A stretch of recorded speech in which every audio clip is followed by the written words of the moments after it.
signed a massive $6.4 billion deal with Yorkville Acquisition Corp and Crypto.com, the crypto platform trusted by millions of users worldwide. Here's what they're doing. They're teaming up to acquire up to $6.4 billion in CRO to establish America's first publicly traded CRO treasury, Trump Media Group CRO strategy. Once complete, this new company will be the largest publicly traded CRO holder out there. Ready to join the crypto revolution?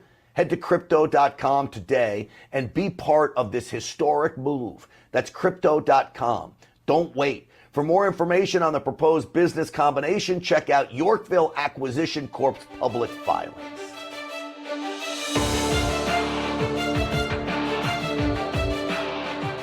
Welcome back, everyone. So, guess who's running for governor in California? Congressman Eric Swalwell. You remember who Eric Swalwell is, right? The loudmouth Looney Tune who literally was sleeping with a Chinese spy while he was on the Intel Committee in the House of Representatives. You cannot make this up. They literally are going to, there's a good chance, elect Eric Swalwell to be the next governor of California. Katie Porter's out. She's not even gonna be a formidable foe to anybody. Here's Swalwell on Jimmy Kimmel, of all places. I've been in these fights as a city council member up in Dublin, my hometown, as a prosecutor in Oakland, and taking on the most corrupt president ever in the U.S. Congress. But I'm ready to bring this fight home. So I came here tonight, Jimmy, to tell you and your audience that I'm running to be the next governor of California. He's also ready to take a Chinese spy home, put her in his own bed. That doesn't make you eligible for governor, bro. Craziness. Tom Steyer is also running for governor. This is the billionaire who helped Obama and all this. I don't know. He may have a shot because he's got an awful lot of money. I think he's worth like $2.2 billion. He's a climate zealot.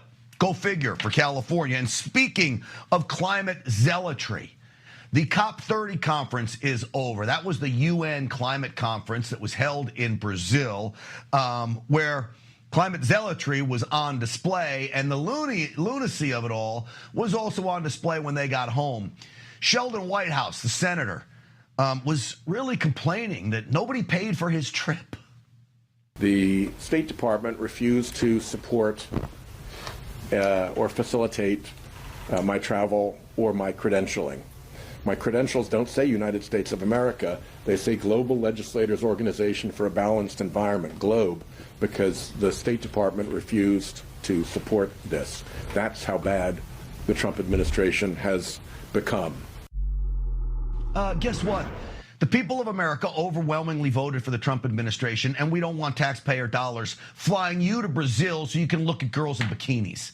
And quite frankly, that's what Sheldon Whitehouse would be doing. He's so disgusting. It gets even funnier, really. One more. I went there to make 4 points. One, Trump does not represent the United States of government on matters related to climate. He represents the fossil fuel industry, and specifically his big billionaire fossil fuel donors when it comes to climate matters. The United... Just get him off the screen. Trump does represent the United States when it comes to climate because he was elected president of the United States and he sets the agenda, much to your dismay, ding dong. All right, joining me now, Climate Depot publisher. He is back from Brazil. Jet lagged, Mark Morano, or no?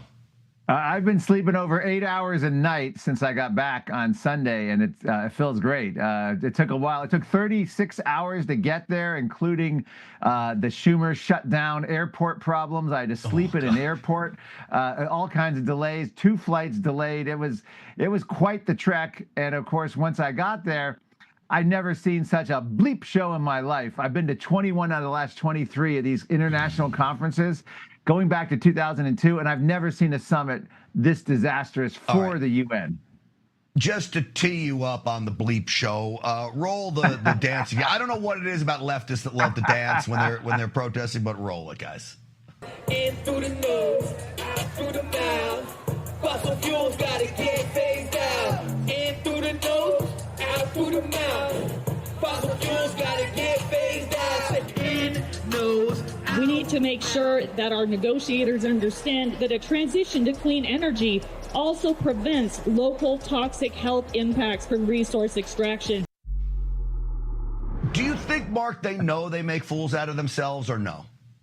I mean, okay, if you take them on a joke level, this was pathetic. If you take them on a serious level, this was pathetic. These are doctors going against fossil fuels. Fossil fuels have been one of the greatest liberators and improvements to human health in the history of mankind, bringing modern hospitals, modern dentistry, modern medicine, modern ambulances, modern healthcare. The idea that we could have a fossil fuel-free world was just loud. I mean, this is so beyond pathetic. You have the heads of this arguing the wording of a fossil fuel-free future. Like, what planet are they on? When they started this 30 years ago, this is COP30 UN Climate Summit. 30 years ago, 80% of global energy came from fossil fuels. Guess what? 30 years later, after 30 UN Climate Summit, 80% of our energy comes from fossil fuels. They're bonkers. These are just pure entertainment at this point. You can't take a single one of them seriously. What was your takeaway from your time in Brazil with these people? I mean, it started out as COP30. They clear-cut 8 miles of highway. It turned into clear-cut 30. Then they had 6 hours without toilets and no bathrooms for world leaders. They finally got the toilets running barely. Huge lines, 45 minutes to go to the bathroom. Then they announced you couldn't put toilet paper in there. You'd have to have special containers to do it. Then you had cruise ships pull in with the highest carbon footprint imaginable, more than the airlines, more than the hotels, airline and hotel combined, for delegates to stay in these giant cruise ships like the Love Boat. And then you had, the meat selling out at the conference. You had the entire U.S. missing, and you had all the bashing of Trump and how we're hurting the planet and all this nonsense. It was just and then you had the fire. Then you had the big fire yesterday, which shut down the entire conference, took out some buildings. Pretty scary looking fire. The whole thing was just burning down the house. I don't know how else to say it. They're burning down their own house with the silliness and irrelevance of them. What caused the fire? Does anyone know? And I imagine they weren't happy about the emissions. I haven't seen. Yeah, that's right.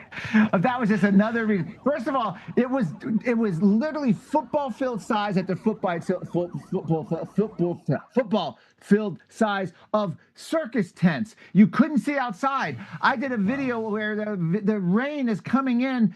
It's all just a big tent. You're in a fluorescent lighting tent, and when it rains, you hear it, and it's blowing, and the tent's moving, and then the water's leaking into the ceiling, coming into the air conditioner fans. You had the UN officials complaining it wasn't cold enough inside, and it wasn't. I was dripping in sweat. But here's the UN trying to end air conditioning for everyone. The Washington Post saying people don't need air conditioning. And the Olympics getting rid of air conditioning for the athletes. And now the UN says we need air conditioning for our UN climate summit.